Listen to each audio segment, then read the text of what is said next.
There's something about the process, the miniature process of painting in this scale primarily, which keeps it in control. I'm basically staining the paper, and it has to be a very even stain. It's slow, and you have to keep the edge of the tea really sort of always in flow so that you just drip the whole edge down steadily. It's very meditative, and there's a sense of familiarity because a lot of years have gone in here.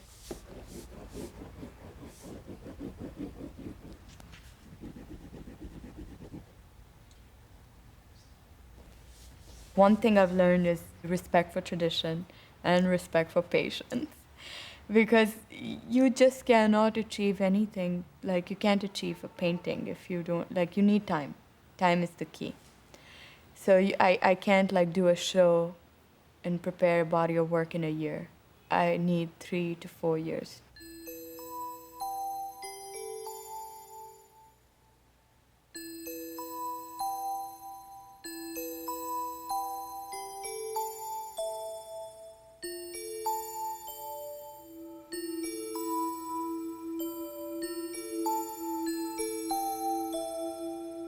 Miniature painting, comes out of book illustration, manuscript painting.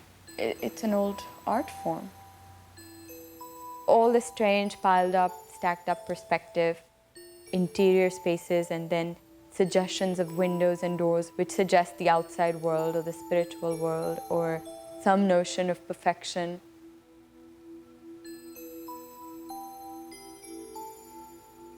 That kind of jewel-like translucency that comes through is only because you have a discipline behind it.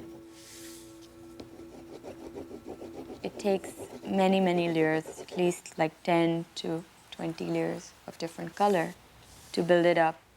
And you have to be very careful because if your brush is loaded with too much water, you lift off the earlier layers of pigment also because they're not sealed. So it's practice. Sometimes, like when I'm not in practice, all the 10 years of experience doesn't mean a thing.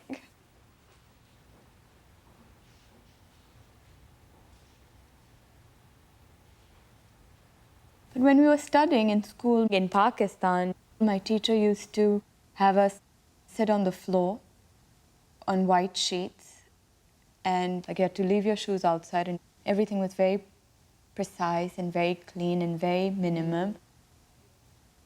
And you worked on your work and you did eye exercises. You kept your work at least a foot away from your eyes, and it was very methodical. It had a very it was very ritualistic also.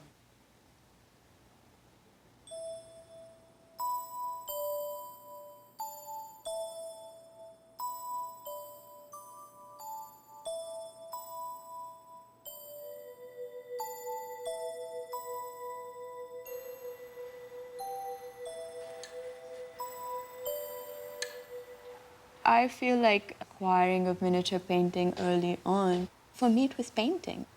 I was looking and understanding the formal sensibility of painting. Except I was not painting on canvas and I was painting on paper with a particular set of material. But it was all about surface, palette, form, composition, stylization, and self-expression came later.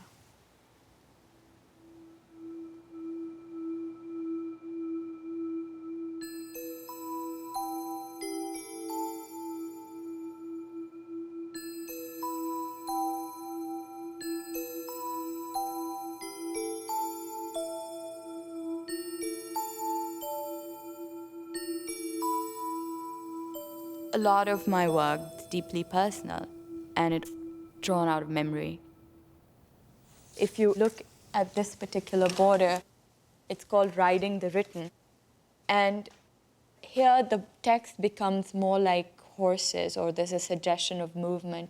And that aspect is my experience of reading the Quran, where I would read it with no particular understanding because I was a child, and I could read Arabic, but I couldn't understand it.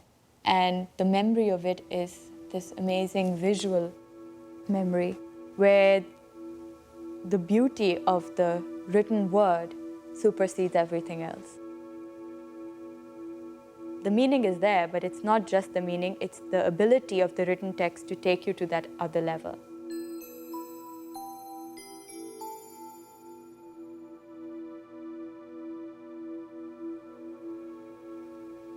My whole purpose of taking on miniature painting was to break the tradition, to experiment with it, to find new ways of making meaning, to question the relevance of it.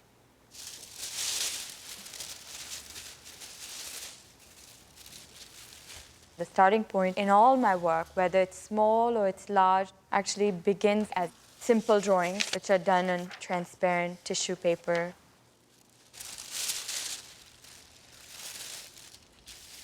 A lot of the images that exist in my work were happening because I was interested in subverting Hindu with Muslim and Muslim with Hindu. Having grown up as a Muslim in Pakistan, I didn't have that much information about Hindu mythology. And when I came here, I realized that these were the things which still interested me.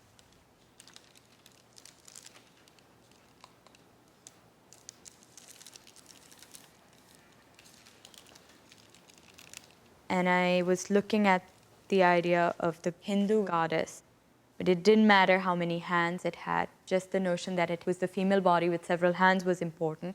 But the goddess had a very specific face, and here I was stripping off the face and putting like a headdress, like the veil on top of it. And yet the veil is on top of a Hindu goddess. Not to underestimate what's behind the veil. The minute you bring the word veil into the equation, it kind of connects you to a Muslim identity or a woman's identity. And these are very loaded issues to take on because anything and everything associated with Islam is either terrorism or oppression for women. Culturally, it's not, my experience. My grandparents, my parents, everybody was very, very progressive, very supportive people. My grandfather was very encouraging towards careers for women, everybody, all the girls in the family. It did something with their lives. But then I was more keen, if she's going to the National College of Arts, then she might as well do architecture, which has scope, and when she said fine arts, one was a bit, at the most you just hang a few paintings in the house, whether you have a future or not. So one was skeptical about that.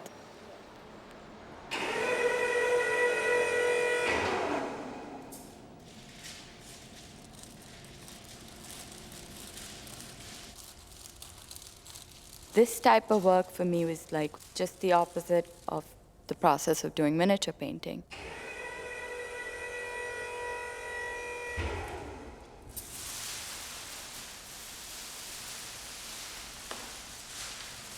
This particular installation is much, much more spontaneous, and it's always a challenge because the decisions made are fast.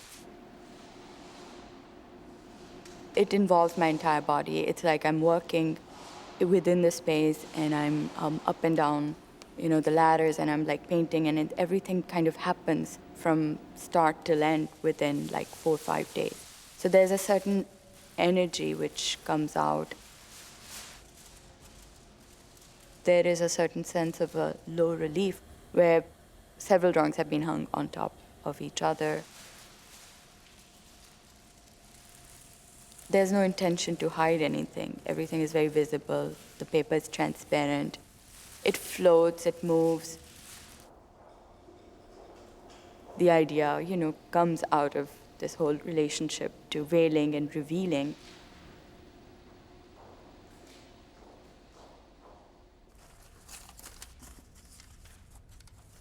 I'm always taking photographs, doing sketches or taking notes.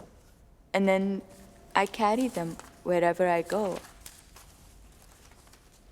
I brought so much stuff from Pakistan, and then so much stuff from Texas, and then every time I sit to do some work, all of it is opened up.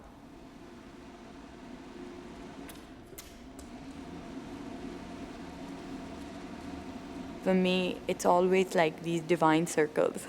You go and you experience something, and then you come back right where you started.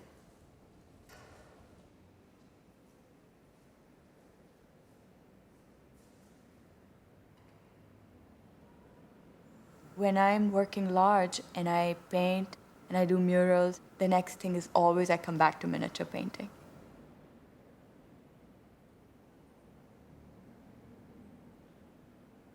I can hate miniature for a while, and because it's frustrating, because for all the different reasons of doing something so labor intensive, which takes years to make. So it's like always, why do I do this? And I let go and I do something else, but I always come back to it. And maybe because by the sheer act of doing it is what gives me certain sort of, peace.